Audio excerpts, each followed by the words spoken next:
علامہ صاحب کے مزار پر علامہ صاحب کی چند اشعار. اس کا بیک گراؤنڈ یہ ہے کہ علامہ صاحب کے پاس ایک پیر صاحب آتے ہیں ان کو ملنے کے لیے، اور ان کے پیچھے ان کا ایک مرید بھی آ جاتا ہے. وہ مرید اپنے پیر صاحب سے کہتا ہے کہ مجھے 100 روپے کی ضرورت ہے کیونکہ میں نے بیٹی کی شادی کرنی ہے، آپ میرے لیے دعا کریں. وہ اس کے لیے دعا کرتے ہیں اور مرید جاتے وقت 10 روپے اپنے پیر صاحب کو نذرانہ دے جاتا ہے. اب علامہ صاحب یہ واقعہ دیکھ رہے ہیں. جب وہ پیر صاحب چلے جاتے ہیں تو علامہ صاحب نے چند اشعار لکھے ہیں. وہ کہتے ہیں کہ مرید کی زبانی، کہ مرید کیا کہہ رہا ہے کہ ہم کو تو میسر نہیں مٹی کا دیا بھی، گھر پیر کا بجلی کے چراغوں سے ہے روشن. یعنی مرید کے گھر میں مٹی کا دیا بھی نہیں جل رہا اور پیر کے گھر میں بجلی کے چراغ ہیں. یعنی اتنا غریب مرید ہے اور اتنا امیر پیر ہے. ہم کو تو میسر نہیں مٹی کا دیا بھی، گھر پیر کا بجلی کے چراغوں سے ہے روشن.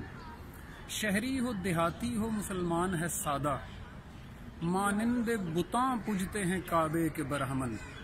یعنی بتوں کی طرح پوجا جاتا ہے ان کو جو کعبے کے برہمن بن کے بیٹھے ہوئے ہیں. یعنی برہمن ہندوؤں کی جو سب سے اچھی ذات تھی، تو یہ سمجھتے ہیں کہ یہ کعبے کے قریب ترین لوگ ہیں، ان کو پوجا جائے.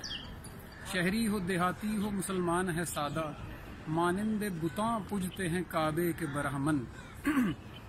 اور نذرانہ نہیں سود ہے پیران حرم کا.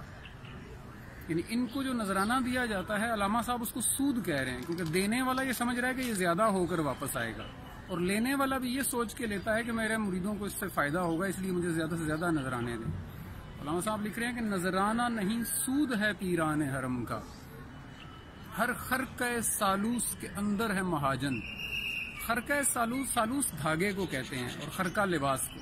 یعنی ہر دھاگے کے بنے ہوئے لباس کے اندر ایک مہاجن چھپا ہوا ہے.